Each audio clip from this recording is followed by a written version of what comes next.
বনানীর গল্প চ্যানেলে সবাইকে স্বাগত। আমি বনানী, পড়ে শোনাচ্ছি বনফুলের গল্প হাঁস।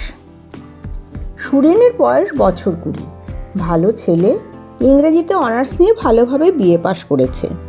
সুন্দর বলিষ্ঠ গঠন, দেখলে চোখ জুড়িয়ে যায়, মনে হয় সেকালের ক্ষত্রিয় যেন একালে এসে জন্মেছে।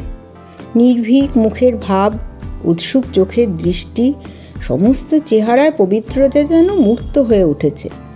তার জীবনের একমাত্র স্বাদ সে মিলিটারিতে যাবে। দেশ এখন স্বাধীন হয়েছে, স্বদেশের স্বাধীনতার মান রক্ষা করবে সে তার ক্ষাত্রবীর্য দিয়ে। সেইভাবে তৈরি করেছে নিজের দেহকে, মনকে।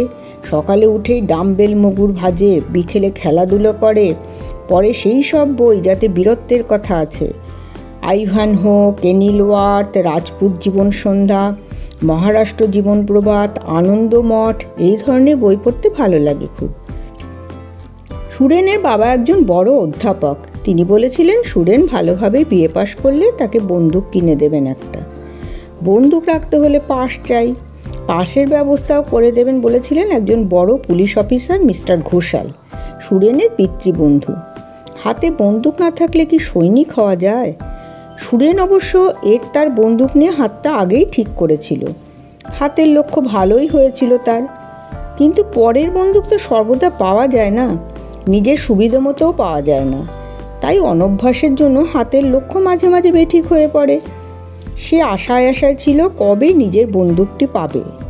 বন্দুক পাবে বলেই সে ভালো করে পড়াশোনাও করেছিল, কারণ সে জানতো বাবার কথা নড়চড় হয় না। সে যদি অনার্স নিয়ে বিএ পাশ করতে পারে, বাবা নিশ্চয়ই তাকে বন্দুক কিনে দেবেন। তারপর সে মিলিটারিতে ঢোকবার জন্য দরখাস্ত করে দেবে। তখন আশা করি মিলিটারি স্কুল থেকেই সে প্র্যাকটিস করবার জন্য বন্দুক পাবে একটা। কিন্তু তবু নিজের আলাদা বন্দুক থাকার আলাদা গৌরব। বাবা তার কথা রাখলেন, কিনে দিলেন তাকে একটা বন্দুক। রাইফেল নয়, সাধারণ বন্দুক। রাইফেল রাখার অনুমতি কর্তৃপক্ষ দিলেন না। বন্দুক যেদিন পেল সেদিন তার আনন্দের সীমা রইল না। ঘুমই হলো না রাত্রে। বন্দুকের প্রথম শিকার কী হবে? তার ইচ্ছা বাঘ, ভালুক বা ওই জাতীয় কোনো হিংস্র জানোয়ার শিকার করা। কিন্তু সেসব তো কলকাতার আশেপাশে পাওয়া যাবে না। তারা যেসব জঙ্গলে থাকে, সেসব জঙ্গলে বাবা মা, বিশেষ করে মা, যেতে দেবেন কি? মা তাকে সর্বদা আটকে আগলে বেড়ান, এটা সে পছন্দ করে না। হয়তো মায়ের জন্যই শেষ পর্যন্ত তার মিলিটারিতে যাওয়া হবে না। পরদিন সকালেই বন্ধু সমর এসে হাজির। তুই বন্দুক কিনেছিস শুনলুম? হ্যাঁ। চল তাহলে বাদাতে যাওয়া যাক, ওখানে খুব হাঁস পড়ছে আজকাল। হাঁস? হ্যাঁ রে, খুব বড় বড় হাঁস। গিজ কীরকম হাঁস? বেশ বড় সাদা হাঁস, মাথায় কালো দাগ আছে। বেশ চলো। বন্দুক নিয়ে বেরিয়ে পড়ল দুই বন্ধু। বাদা প্রকাণ্ড জায়গা, অনেক ঘুরতে হলো তাদের। বড় হাঁসের কিন্তু দেখা পাওয়া গেল না। ছোট ছোট পাখি অনেক, তাদের সুন্দর চেহারা, অদ্ভুত রং, তাদের মারতে ইচ্ছে হলো না। ছোট ছোট হাঁস ছিল এক জায়গায়, অনেকগুলো ছিল। ওইগুলোকেই মার, সমর ফিসফিস করে বলল। ফিসফিস করে বলার উদ্দেশ্য, তারা খুব কাছেই ছিল, জোরে কথা বললে হয়তো উড়ে যেত। সুরেন কিন্তু কেমন যেন অন্যমনস্ক হয়ে পড়েছিল। মনে মনে কিসের প্রতীক্ষা করছিল যেন সে যেন ভাবছিল, স্পষ্ট করে যদিও কিছু ভাবছিল না, কিন্তু আভাসে তার মনে হচ্ছিল অসম্ভব বোধহয় সম্ভব হবে, সাদা হাঁস পাওয়া যাবে। অকারণ একটা গুলি করে এই সম্ভাবনাকে নষ্ট করে দিতে তার কেমন যেন ইচ্ছে হলো না। তার যেন মনে হলো বন্দুক গর্জন করে উঠলেই সব যেন পণ্ড হয়ে যাবে। বলল, না, ওগুলোকে মারবো না, চল আরও ঘোরা যাক, ওই দিকটায় চল যাই। ডানায় অদ্ভুত শব্দ করে উড়ে গেল ছোট হাঁসের দল।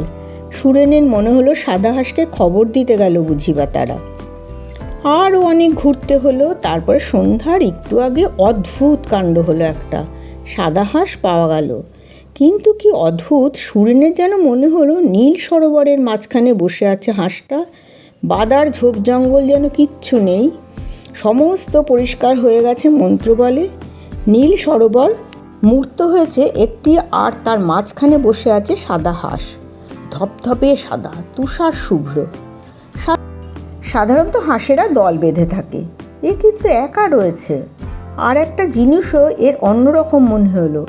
নীল সরোবরের মাঝখানে এ বেশ নিশ্চিন্তভাবে বসে ঘাড় বেঁকিয়ে বেঁকিয়ে পিঠের পালক পরিষ্কার করছে। একটু ভয় ডর নেই, বেশ সপ্রতিভভাবে নির্ভয়ে বসে আছে।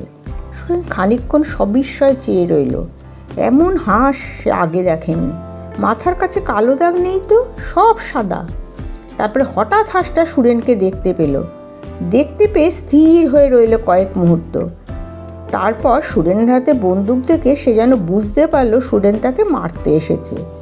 বুক চিতিয়ে এগিয়ে এলো আরও খানিকটা। অন্য আসলে পালাতো, কিন্তু এ এগিয়ে আসছে। সুরেনের আত্মসম্মান আহত যেন হলো এই হাঁসের স্পর্ধা ছাড়া আর কি। তার হাতে বন্দুক দেখেও এগিয়ে আসছে। দড়াম করে ফায়ার করে দিল সে। হাঁসটা উড়লও না, নড়লও না, স্থির হয়ে বসে রইল, কিন্তু মরলও না। সুরেন সবিস্ময়ে লক্ষ্য করল তার সাদা বুক থেকে রক্তের ধারা গড়িয়ে পড়ছে, তবু মরেনি। সে আরও আশ্চর্য হয়ে গেল যখন হাঁসটা ভেসে ভেসে তার দিকেই এগিয়ে আসতে লাগলো। দেখতে দেখতে একেবারে ডাঙার কাছে চলে এলো। সমর ফিস করে বলল, ধরে ফেল, ধরে ফেল। এই কথা শুনেই হাঁসটা জল ছেড়ে ডাঙায় উঠল এবং সুরেনের পায়ের কাছে এসে মুখ তুলে দাঁড়ালো। ভাবটা ধরবে? ধরো না। হাঁসটা ধরে নিয়েই চলে গেল তারা। পায়ে দড়ি বেঁধে ঝুলিয়ে নিয়ে গেল। খুব ভারী। সুরেন প্রথমে নিয়ে যাচ্ছিল, কিন্তু কিছুক্ষণ পর তার হাত ভেড়ে গেল। এ হাত ও হাত করেও কিছুতেই আর বইতে পারে না। সমরও বইল খানিকক্ষণ, কিন্তু তারও ওই অবস্থা, বেশিক্ষণ বইতে পারে না। শহরের মধ্যে এসে পড়েছিল তারা। ভাগ্যক্রমে একটা ট্যাক্সি পেয়ে গেল। বাড়িতে হাঁসটাকে একটা ঘরে তালাবন্ধ করে রেখে দিয়েছিল সুরেন। তাকে কাটতে মায়া হচ্ছিল তার। সমর কিন্তু নাছোড়। সে হাত পা নেড়ে সুরেনকে বোঝাতে লাগলো, না কেটে করবি কি তুই? পুষবি? ও হাঁস কি পোষ মানবে? খাবেও না কিচ্ছু, না খেয়ে খেয়ে মরে যাবে শেষে একদিন। তার চেয়ে এক্ষুনি সাবড়ে দেওয়া যাক। রেয়ার হাঁস, এর রোস্ট যা হবে তার চমৎকার। কাটবে কে? আমি পারবো না। তোর কাটবার দরকার কি? আমাদের বাবুর্চি ঝোকসু মিয়া এসব ব্যাপারে ওস্তাদ, তাকেই পাঠিয়ে দিচ্ছি আমি। তারপর দিন ঝোকসু মিয়া এলো ছুরি নিয়ে। হাঁসের ঘর তালা বন্ধ ছিল, ঝোকসু এসে তালা খুলল। সুরেন চলে গেল দোতলায়। অমন সুন্দর হাঁসটাকে ঝোকসু ছিন্ন ভিন্ন করবে, এই মর্মান্তিক দৃশ্য সে দেখতে পারবে না। একটু পরে ঝোকসুর গলা শোনা গেল, বাবু বাবু, হাঁস কোন ঘরে আছে? এ ঘরে তো কিছু নেই। সুরেন নেমে এলো, এই ঘরেই তো ছিল। কই?